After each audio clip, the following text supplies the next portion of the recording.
Hello beautiful friends, welcome back to my channel. My name is Alyssa. I'm a Seattle based flight attendant and I love taking you guys on this journey with me whenever I can. I wanted to mix things up a little bit today. Typically I will vlog during the middle of my flight attendant trips, take you along with me on my layovers, things like that, and I absolutely love doing that. But I have been getting some questions and I wanted to kind of just talk about things that maybe you may not be aware of or bring some clarity to what it actually looks like to be a flight attendant. And of course, these are my personal views. They don't reflect my company. And I also want to say that every airline is different. They're very similar in a lot of ways, but at the end of the day, every airline has their own way of doing things. They have their own terminology. And so take that with a grain of salt if you are considering being a flight attendant. Or when talking with other people, maybe you have friends or family members who are flight attendants, they may work for a different company. It may look a little bit different than what I am sharing with you today. But the reason I thought of this video is because my mom, my sweet mother, watches my vlogs and she was like, I watched your vlog and I have a question, and it made me think like maybe some of you guys have questions as well. So I'm going to address some of the things. So shout out to my mom for the idea of this video today. She asked me, what does a turn mean? I think you've explained it before, but I really don't know what that means. And a turn is where we go there and back somewhere. So I'm based in Seattle, for example. A turn would be flying from Seattle to San Diego and then San Diego right back to Seattle. Sometimes I'll just have a turn. Like my last few days off, I picked up day trips and they were just turns. So a there and back. If I've never explained it before, I just wanted to start off with some common terminology because I know that I use that term a lot in my vlogs. I have some notes here so that I can reference and just make sure I answer all the questions that I wanted to go over today. Something that is very interesting about our job, it's so hard to explain our schedules and our lifestyle to people who are not in the aviation industry because it looks like no other job that I know. Literally, aviation never sleeps. Like there's constantly flights, people are constantly traveling 365, so our schedules can look really crazy. How our schedules work is we bid for our schedules. This entire job is extremely seniority based. So what that means is in training, they literally had, I think there was 53 of us at the time going through ground school is what it's called when you're going through flight attendant training. So in ground school, they had numbers 1 through 53 on little pieces of paper, and they went around the room and we drew out numbers out of a brown paper bag. Whatever number you get, that sticks with you for life, which is so funny if you think about it, like that little pull out of the bag have such an effect on your career. But I was extremely lucky in that I drew the number 3. So there was 53 people in my class at the time. I drew number 3, so I am almost at the top of the list. What that meant for me was that I was able to, when it came time to pick our bases, I had third priority in picking which base I wanted to be based at. And so I got Seattle because there was only, I think there was 4 open spots at Seattle. And I knew that I was going to get it because I was number 3 in line, and so that was really awesome. So I've been at Seattle since the beginning. I am coming up on a year of flying, which is so exciting. I can't believe a year has literally flown by, no pun intended. That seniority has stuck with me. So anytime that I fly with one of my classmates, I know I've flown with a few of them before, and I've talked about it on my channel and my vlogs, like, oh, I'm more senior than my classmate, and that just means that I have that higher number 3. They're below me in that, so I get the say in what position I want to be. So that is unique to our airline specifically. I know some other airlines, I know that with mainline you get assigned a certain position, but for us it's seniority based. So whoever has been with the company the longest, whatever that number is, will look a little different. So if someone's been with a company for 4 years and I've only been there for 1 year, they get the final say of which position they want to be. We just have A and B. We have one person in the front of the aircraft and one person in the back. The person in the front is just specifically handling our first class passengers. We've got 12 seats, so they're just responsible for those 12 people up there. And then the B, flight attendant B, whenever I'm working in the back, that's working with the entire main cabin. So a lot more people, and you're working that by yourself. Like we push the carts up and down the aisle, like giving out snacks, doing that service. We're typically by ourselves with that, unless a special case, if there's like turbulence or something like that, then we may call on our other flight attendant for help. Sometimes if I'm A and I'm in the front and I've already poured all of my drinks for my first class passengers and they're happy, I'll go check on my flight attendant B and just make sure that they don't need any assistance. I hope this lighting is okay. I was trying to film earlier in the day. I just wanted to get this video up today, but the sun is literally beating through my window right now. I just got my AC unit out of my storage unit today because it's so hot now in Seattle, and I live on the 5th floor, so the heat rises. So it's been like 80 to 90 degrees in my apartment all week. And so I was like, okay, I have to go get my AC. I set it up. It's been nice and cool. So I'm trying to speed through this because I'm already sweating sitting by the window. I turned my AC unit off because it's really, really loud and you guys wouldn't be able to hear me. But I just want you to know the sacrifices that I'm making for you, okay? Anyway, back to this. Another question, my mom asked me this question because she was like, in your videos, you talk about like, oh, I'm just doing apple juice and water. Like, how do you know what type of service you're doing? Are they texting you ahead of time? Is it just like you just do whatever service based on what's in your carts? And the answer is it's based on the length of the flights. They have sort of a predetermined, like we already know, so whatever routes we're going on, they have a predetermined service. So say I'm flying from Seattle to Vancouver, Canada, it's a 30-minute flight. We're not doing a service. There's not enough time for us to get through the cabin safely and effectively and everybody get their drinks before having to clean up. So that's an example where we don't do a service. My sweet boyfriend called me, of course, and I was like, I'm in the middle of filming. I had to call you back. I'm trying to get this up. It's a long flight. That's when we're doing meals in first class. We're serving alcohol in the back to anybody who wants to purchase. We're also selling the picnic packs and boxes, things like that. You can pre-order meals online, so certain types of meals. So longer flights, I would say typically if it's over an hour and a half to 2 hours, definitely if it's over 2 hours, we're doing full meal service 100%. And then there's some modifications for specific places. If there's certain rules, we can do our full service. Modifications when turbulence happens and things like that. But generally speaking, that's how that works.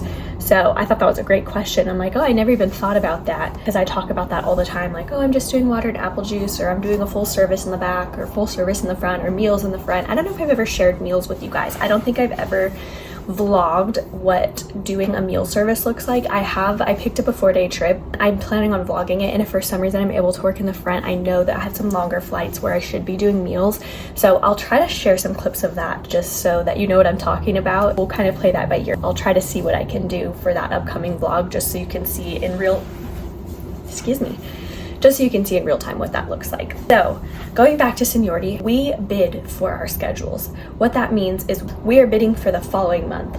It is currently the middle of May. My schedule just came out for June a couple days ago. I bid the first week of May to bid. So the first week of the month is when the bidding openings. We have usually like, I think it's like 5 to 7 days, somewhere there. I think we have like 5 days to bid. So maybe for this month, it was bidding opened from the 3rd through the 8th of May.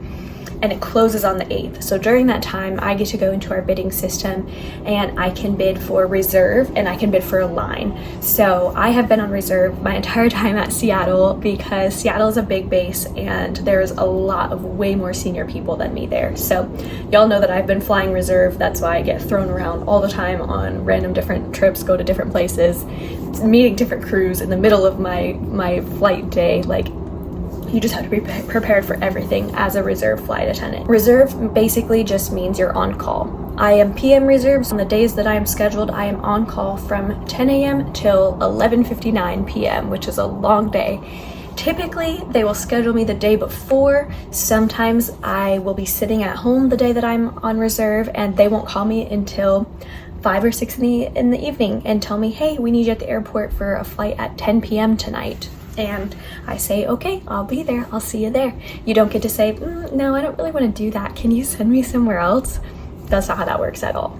As a reserve flight attendant, you're at the bottom. You're there on a needed basis. It depends. I'm literally sweating. It is so hot with the sun right here, you guys. Anyway, when you're on reserve, you're basically there to fill in the gaps wherever crew scheduling needs to place you. So that's why we get thrown around so much, because it's such a unpredictable industry and things happen throughout the day. Crews get delayed, so they have to fill an entire different crew to get a plane out of there on time. Like, it just depends. They send us all over the place. but that is the point of being on reserve. That's what we're there for, is to fill in the gaps wherever they need us. Whenever they tell us, you say, yep, okay, I'll be there. As you get more senior, as you've been here for a longer time, depends on the base you're at. Some bases are easy to get a line right away. I know a lot of my classmates that are below me, like if I transferred to any other base, I could transfer to Medford, I could transfer to Spokane, I could transfer to Portland, I could transfer to Anchorage, Alaska, I could transfer to Everett. If I went to any other base, I would literally be holding a line, because I know all of my classmates that are below me in seniority are holding lines there. So that's the only downside of Seattle, but there's a lot of perks too. I like living here. I like that I'm one flight away to get home to my family, one flight away to get to Damon in Hawaii. So pros and cons, you just have to pick and choose. But I could also bid for a line, and what happens when you're a line holder is you get a set schedule. So I would know the month in advance. I would know what I'm flying all next month, what days my trips are, where I'm going, how long my layovers are, what hotels I'm staying in, and it just allows you to prep and prepare so much more than when you're on reserve. When I'm on reserve, I am packing jeans and a jacket and shorts and a tank top and warm and sweatpants and short, like running shorts, because you never know where you're going to be. I could literally go from Anchorage, Alaska, which I was there this weekend. It was 40 degrees and snow on the ground still and cold. And then you could be sent to Phoenix where it's 90 degrees and you're sweating outside. So you kind of have to be prepared to have everything that you might need in either place. And so that can be kind of challenging on reserve. I think it's kind of fun. I don't mind it too much. Some people really, really hate reserve. Some people like it, and they could hold a line and they decide to stay on reserve because they enjoy the spontaneity of it. So it's really just what you make of it, I would say. But that's kind of how the system works. It's very, very seniority based. That is common across all airlines. The longer you've been there, the better your benefits are. The higher your pay is, the more likely you are to get the days off that you ask for, the vacation time that you want. The easier it is to get trips that you want. Like you can pick and say, hey, I want every layover to be in Hawaii.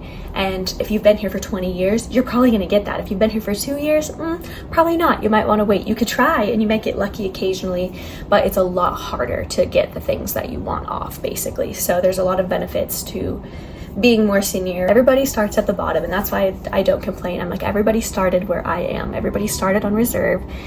Everybody started getting thrown around and just having to say, yep, I'll be here, and going with the flow, and they've worked their way up and they've earned their spots at the top. You know what I mean? So I don't necessarily mind it. I know some people do. Length of our trips, that's something else I don't know if I've talked about.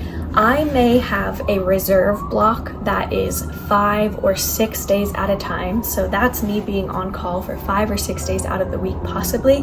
However, the length of trips is no longer than 4 days. I could be gone for 3 nights.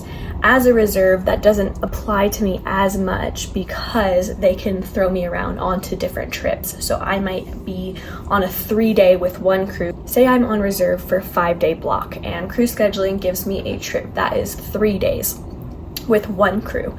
So I work the 3 days with them, and then they decide that they need to fill me in on another trip, and it's a 2-day trip. So then they'll throw me onto a separate trip, and that counts as the other crew's 2-day. So I may be working 5 days back to back, do 5 days of flying.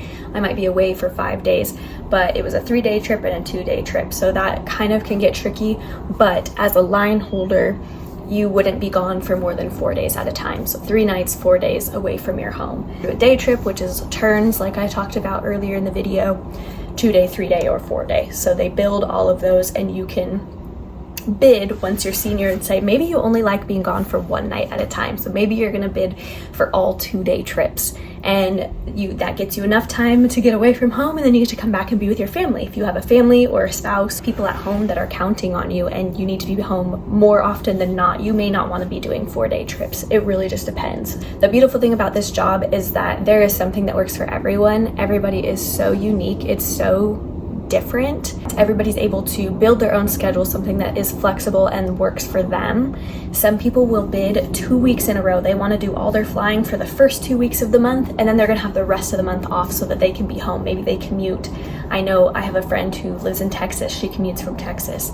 So she wants to be home 2 weeks out of the month so that she can really have intentional quality time with her family, not have to worry about work during those times. And when she comes to work, she's here, grinds it out for 2 weeks, gets her paycheck, gets her money, and she goes back home. Very flexible depending on what you want to get out of it. Some people like working super part-time, and some people like me, like I've been picking up on all my days off because I'm like, I just want that paycheck, I just want that money. I'm trying to save up, I'm trying to pay off debt, and I don't have anybody here. I don't have a family. I'm in a long distance relationship. I have a family, but they're not here. Family's in California. I'm in a long distance relationship, so there's not really anybody here counting on me. I don't need to be here on my days off unless I'm feeling burnt out and I need to reset. So that's the beautiful part of this job as well. So 2 more things I want to talk about is I talk about crew scheduling all the time. Crew scheduling called me and they threw me through the ringer. Crew scheduling called and they, you know, gave me the ankle breaker 3000. Whenever I'm joking about that, crew scheduling is just the group of people that is in charge of making the world go round. I would not want their job. It sounds incredibly hard. They're responsible for contacting all pilots and flight attendants, making sure that everybody is where they need to go. They're handling delays. They're handling people calling out sick or getting sick on trips or having a medical emergency in the middle of the day, and a flight's supposed to leave in an hour, and they're responsible for switching people around, making sure that us reserve flight attendants get where we need to be. They're scheduling us for deadheads. Deadhead is where we travel as a passenger, but we're in uniform, and they're basically just transporting us from one place to another. Last weekend, they deadheaded me from Seattle up until Anchorage. It's a 3-hour flight where I got to sit on the flight as a passenger and get paid for it just because they needed me to work a flight in Anchorage. They will do that often. They'll have to do that last minute and get us booked for those because we have to get on those flights so they can get us in position to work the next legs. A leg is just from one place to the next. So a working leg would be Seattle to San Diego. That's one leg. Typically work up to 4 legs in a day, sometimes 5 if it includes that deadhead. The deadhead is not considered a working leg because we're sitting there as a passenger, but we're still getting paid for it. We're sitting in uniform, ready to go for our next flight. I hope that makes sense. If you guys have any questions or there's some confusion, please put it in the comments. It's really hard to explain. It makes sense to me because I've been doing it for so long, but I remember like learning all of these terms in ground school. I'm like, what the heck is going on? Like, what's a deadhead? What does that mean? What does that look like? Like, it could be very confusing. And it's kind of one of those things where you just learn as you go. This job, you learn as you go. There's so much to learn and so much to know, but I hope that helps. I think that's where I'm gonna wrap up the video. I don't want it to be too terribly long, and I feel like I've been talking for a while already.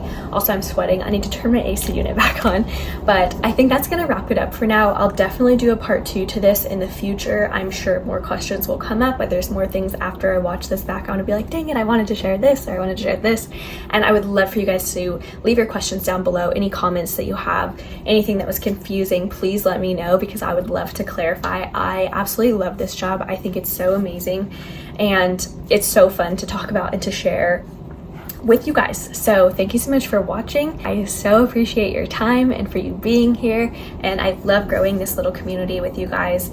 I will, like I said, I'm heading out for a 4-day trip starting tomorrow, so I am going to spend the rest of the night getting ready for that. I got to do some laundry and some meal prepping, and then we'll vlog that as well. So thanks again. I hope you guys have a great rest of your week, and I'll catch you in the next vlog. Bye.